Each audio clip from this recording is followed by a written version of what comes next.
Do you sometimes find you're turning into this? Today, let's look at 8 ways you may be doormatting yourself.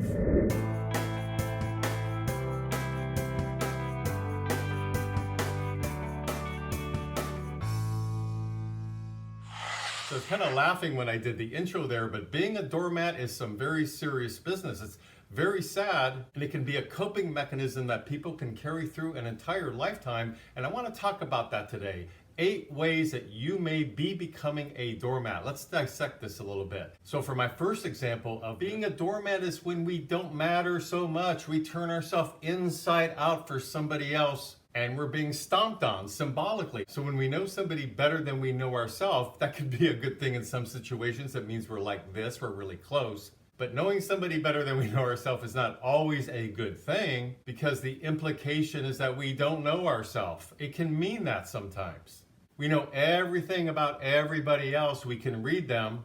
Perhaps we're very codependent. We can be a chameleon. This could stem from walking on eggshells as a child, being very hypervigilant. And so as a way of survival, we became really good at reading others, what's going on with them, and we can indeed know them better than we know ourselves. So if you find that that's happening with a friend, a loved one, a family member, ask yourself, what's that about?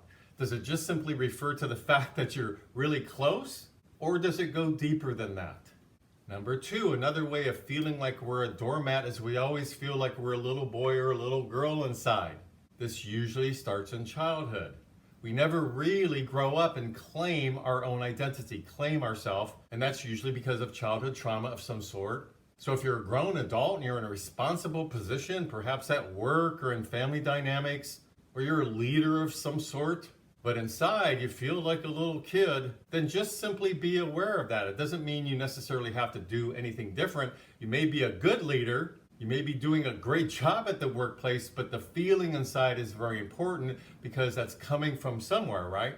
So the reason it's important to get to know where this is coming from is because if we're not aware of it, it can be something that we make decisions on based on feeling like we're small, like we don't deserve something, we're younger, we're little. And sometimes we may not advocate for ourselves so much because, well, after all, I'm just a little kid anyhow, so I'm just kind of go along with, which becomes then a doormat. So be very aware of this feeling inside of you if you feel small. Number 3, sometimes we can be a doormat when we avoid conflict. We're afraid of it, something uncomfortable. So if we just want to run from discomfort, personal conflict of some sort especially, then a way to run from it, unfortunately, means we usually give up our needs and we become a doormat. Number 4, you've learned to put your needs secondary. In fact, you're not even supposed to have needs, perhaps, is what you think in your head. And again, this stems from childhood where you had to just tolerate a dysfunctional family of some sort. Maybe you were told by your parents to just shut up and go to your room, I don't want to hear it right now. A child who's continually raised this way year after year after year by a toxic mother or toxic father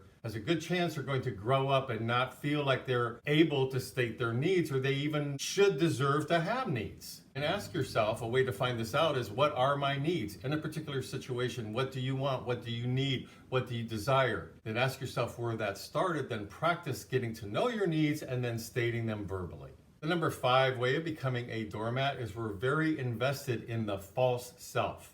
So we may know and sense and feel we're putting on a mask, we're performing for others. That will turn us into a doormat. We're presenting something inauthentic. We're being something else. And that can happen occasionally to people, but are you invested in it? Is it something you're doing daily? Maybe you're even this way with your spouse, boyfriend, girlfriend, at your workplace. So begin catching it, notice it.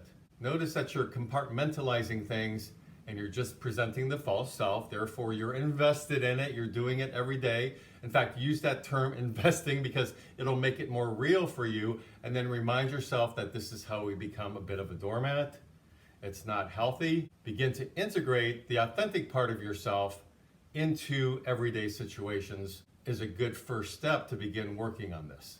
Number 6, a great way to become and stay a doormat is you're trying to fix people. You think it's your duty, obligation to do that, or you think you can stay more in the mix and maybe garner some love from others because after all, they don't really love me, I'm worthless. Sometimes those are the messages we have inside ourselves. So to try to keep people in our life, like I better help them, fix things for them. I'll make them depend on me because then after all, then they can't just cast me aside or abandon me. So if abandonment is an issue for you from childhood, this may pop up as a symptom, the needing to fix. Pay attention to this because this will keep you in the role of being a doormat.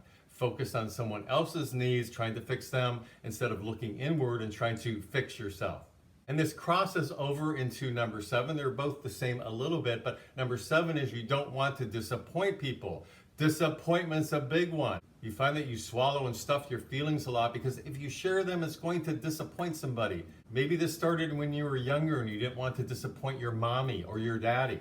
They have an image of me. They think I'm this kind of kid. So I better play the role of being this kind of kid because if they find out what I'm really about, it's going to be disappointing to them. When in reality, they need to know who you really are. Notice if you're afraid to disappoint people in your life. You can't meet them at this particular time. No, I'd rather not do that today. Oh, I'm sorry, I'd love to pick you up, but I'm busy right now. Whatever it is, it can be big things or little things. Pay attention to if there's a concern in you that you're going to disappoint them, therefore you won't be liked. These are the messages in our head. So then you do anything you can to avoid the disappointment factor, as we can call it.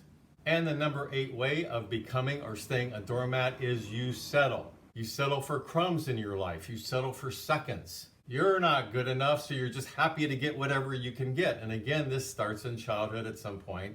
And it's one thing to settle for little things, but this may cross over into settling for who you're going to marry, spend the rest of your life with.